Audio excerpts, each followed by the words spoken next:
There is a creature that can turn the most peaceful summer evening into a battle for survival. It weighs almost nothing. It can disappear into the darkness with a movement faster than the eye can follow. It does not roar. It does not stalk across the grass like a predator we can see coming. And yet somehow, across a garden filled with flowers, stone, water, wood, and shadows, it finds us. It finds the warmth of our skin. It follows the breath leaving our lungs. It senses invisible traces in the air, and before we even know it has arrived, the summer night has changed. But here is the strange truth. The mosquito is not just an annoying insect. It is a survivor from an ancient lineage, shaped by water, heat, scent, and time. And if we want to keep mosquitoes away in summer, we first have to understand the hidden world they are living in, a world that begins long before the bite. I'm Nathan Wild, and every time I study creatures this small, I'm reminded that nature's greatest mysteries are not always found in distant jungles or deep oceans. Sometimes they are hovering silently in our own backyards. At first glance, a mosquito seems simple: a tiny body, 6 legs, narrow wings, a high, trembling sound in the air.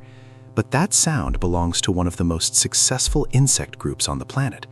Mosquitoes have mastered something that most animals never could. They have learned to use ordinary summer landscapes as breeding grounds, hunting grounds, and shelters. A bird bath, a forgotten bucket, a blocked gutter, a plant saucer beneath a pot, the shallow fold of a tarp after rain. To us, these are details. To a mosquito, they are opportunity. The story begins with water. Not oceans, not rivers, not dramatic waterfalls, just still water, quiet water. Water that does not move. Water that waits. A female mosquito, after mating, searches for places where her eggs can begin the next generation. For many species, that place is stagnant water. It can be clean or dirty, natural or artificial, hidden or obvious. A small container can become a nursery. A few days of warmth can accelerate the transformation. Beneath the surface, tiny larvae move like living commas, rising and falling through the water, feeding, breathing, growing. This is the first secret of summer mosquito control. The battle is usually won before the mosquito can fly. Most people notice mosquitoes only when adults begin to bite, but by then, the story is already halfway over. The real invasion often started days earlier, in a place no one bothered to look. And this is where summer becomes dangerous for comfort. Warmth speeds life up. Rain creates water. Gardens create shade. Human homes create containers. We build patios, collect rain, water plants, decorate with pots, bowls, fountains, and barrels. Without meaning to, we can create a perfect landscape for mosquitoes. What fascinates me is that mosquitoes do not need a wilderness to thrive. They can adapt to the edges of our lives. They use what we leave behind. A wild marsh can produce mosquitoes, but so can a plastic lid behind a shed. This is why the first and most powerful defense is not spray, smoke, candles, or panic. It is observation. Walk slowly through the places around your home after rain. Look at the ground, not just the air. Look under furniture. Look inside buckets. Look behind plant pots. Look where water could sit unnoticed. Empty it, cover it, drain it, change it, or treat it properly when it cannot be removed. It feels almost too simple.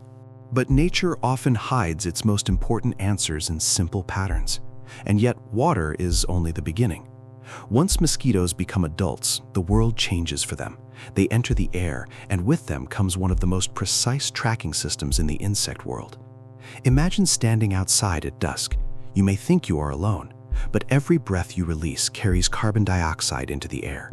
That invisible cloud drifts away from your body, widening, thinning, moving with the breeze. For a mosquito, that cloud is not nothing, it is a trail. Then comes body heat, moisture, skin scent, the chemistry of sweat, the microbial world living on our skin. Each person becomes a landscape of signals. This is why some people swear mosquitoes choose them first. It is not imagination. Mosquito attraction can vary from person to person because bodies do not smell exactly the same to a mosquito. The creature is not making a decision in the way we would. It is reading the air. And once you understand that, some of the most practical defenses begin to make sense. Repellent works by interfering with that hunt. A good repellent does not create a magical wall around you. It changes the signals. It makes your skin harder to read, harder to locate, harder to interpret. Used correctly, proven repellents can reduce bites because they interrupt the mosquito's ability to complete the final approach. But repellents are not all the same, and this is where many summer myths begin. A strong smell is not always protection. A pleasant fragrance is not always a defense. A plant sitting near a table is not the same as a tested repellent applied correctly. Nature is full of aromas, and mosquitoes have evolved in a world filled with scent. If scent alone solved the problem, mosquitoes would not be so successful. The most reliable approach is to use repellents that have been properly evaluated and to follow the label carefully. That last part matters. More is not always better. Random mixing is not science, and some products have age limits or special instructions, especially for children. Personally, I think one of the biggest mistakes humans make with mosquitoes is treating the problem as if it can be solved by one object, one candle, one lamp, one plant, one gadget. But mosquitoes are not a single problem. They are a living system. A summer yard is a system too. There is water, shade, wind, heat, vegetation, human movement, light, clothing, open doors, window screens, evening habits, and mosquitoes exploit the weak points between all of them. Think about shade. During hot daylight hours, many mosquitoes rest in cool, protected places. Dense vegetation, tall grass, dark corners, and damp areas can offer shelter. Trimming back vegetation near sitting areas will not erase mosquitoes from the world, but it can reduce the resting places closest to where people gather. Then think about air. A mosquito is light, fragile, built for flight but not for strong wind. A simple fan on a patio can make a surprising difference, not because it poisons anything, not because it kills an ecosystem, but because it changes the physical conditions of the air. The mosquito's delicate approach becomes harder, the scent trail breaks apart, the landing zone becomes unstable. That is the kind of solution I admire, one that uses understanding instead of destruction. And then there are barriers. Long, loose clothing creates distance between skin and insect. It changes the surface mosquitoes can reach. Light summer fabrics can protect without turning an evening into discomfort. Screens on windows and doors are another quiet defense, almost invisible when they work, unforgettable when they fail. A tiny tear in a screen can turn a bedroom into a hunting ground. This is where the home becomes part of the documentary. Every door opened at dusk is a transition between two worlds. Inside, warmth, still air, human scent. Outside, wings, darkness, and the search for blood. A screen, a net, a closed gap beneath a door. These are not small details, they are borders. If you are enjoying this expedition into the hidden lives of creatures we usually overlook, subscribe and continue exploring with me, because the more closely we look at nature, the more we discover that even the smallest animals can change the way we understand our own homes. Now we must talk about timing. Summer mosquitoes are often most noticeable around dawn and dusk when temperatures soften and light fades. Not every mosquito species behaves exactly the same way, but twilight is a dangerous hour for comfort. It is the hour when people relax outside, when dinner moves to the patio, when children play late, when the air becomes still. It is also the hour when our defenses often drop. We forget repellent because the sun is no longer harsh. We open windows because the heat of the day is fading. We sit near plants, water, and shade. We become predictable. The mosquito is not evil, it is simply adapted. And this is a crucial distinction. If we make mosquitoes into monsters, we stop learning from them. But if we understand them as organisms responding to conditions, we gain control. Control does not mean wiping out every insect. That would be both impossible and ecologically reckless. Insects are among the great workers of the planet. They pollinate plants, recycle nutrients, feed birds, bats, fish, frogs, spiders, reptiles, and mammals. They break down dead matter and help move energy through ecosystems. A silent world without insects would not be peaceful, it would be collapsing. So the question becomes more intelligent. How do we protect ourselves from mosquitoes while respecting the wider insect world? The answer is targeted prevention. Remove the breeding sites that humans accidentally create. Protect skin when mosquitoes are active. Keep barriers intact. Use proven repellents correctly. Reduce resting spots near gathering areas. Use airflow. Avoid relying on myths that sound natural but do little. And when water cannot be removed, in certain drains, ponds, or rain systems, use appropriate control methods designed for larvae and follow local guidance. But there is still one mystery that surprises many people. Why do mosquitoes return even after we think we have done everything right? The answer is movement. Mosquitoes do not respect fences. They do not understand property lines. A carefully managed garden can still receive mosquitoes from nearby water sources. A neighbor's bucket, a storm drain, a ditch, a neglected pool, a dense hedge, a wet field, all of it can influence what happens in your yard. This is why mosquito control works best as a community effort. One home can reduce its risk. A whole neighborhood can change the landscape.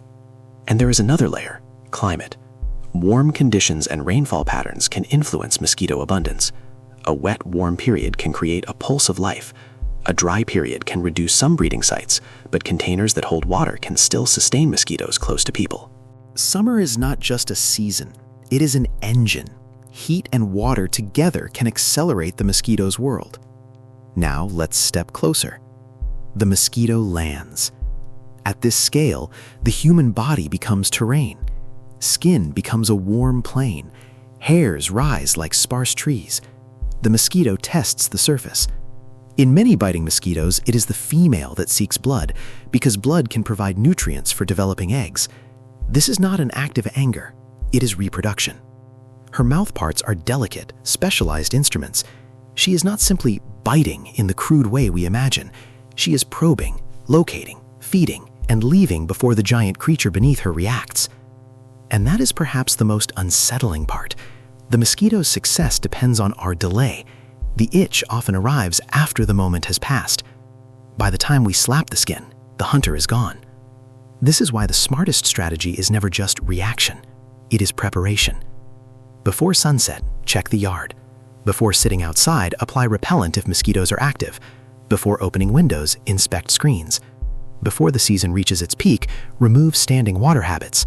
Before travel to areas with mosquito-borne disease risk, prepare nets, clothing, and repellents properly. The best mosquito defense feels almost invisible because it happens early. But we should be honest, no method is perfect. Nature does not offer perfect control. The goal is reduction. Fewer breeding sites, fewer bites, fewer mosquitoes entering the home, fewer evenings lost to irritation, a safer, calmer relationship with summer. And in that relationship, knowledge becomes the most powerful tool.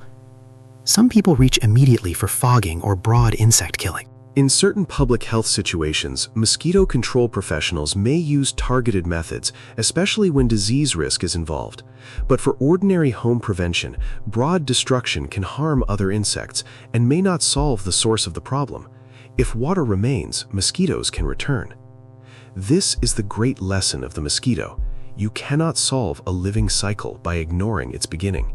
The egg, the larva, the pupa, the adult, the hunt, the bite, the next generation. Break the cycle early and everything changes. As the sun lowers, the garden becomes cinematic in its own quiet way. Golden light catches the leaves. A bird calls from the roofline. Somewhere, a bat may begin its evening flight. Flowers close or open depending on their kind. The air cools. Human voices soften. And then, if we have done nothing, the high whine begins. But if we have understood the system, the night feels different. The water has been emptied. The screens are sealed. The repellent is applied correctly. The fan moves the air across the table. Long sleeves protect the skin. The garden is still alive. Bees, moths, beetles, ants, spiders, birds, and soil creatures continue their work, but the mosquito has fewer opportunities. That is not domination. That is coexistence with boundaries. Sincerely, the more I learn about mosquitoes, the more I respect the strange precision of life. Here is a creature we dislike, yet it teaches us about water, climate, scent, evolution, ecology, and the consequences of small neglect. A spoonful of water forgotten in the wrong place can become a beginning. A torn screen can become an opening. A still summer evening can become a hunting ground. Nature rarely needs much space to enter our lives. So the next time you hear that faint sound beside your ear, do not only think of irritation, think of the hidden chain behind it. Rain on plastic, eggs on water, larvae in shadow, wings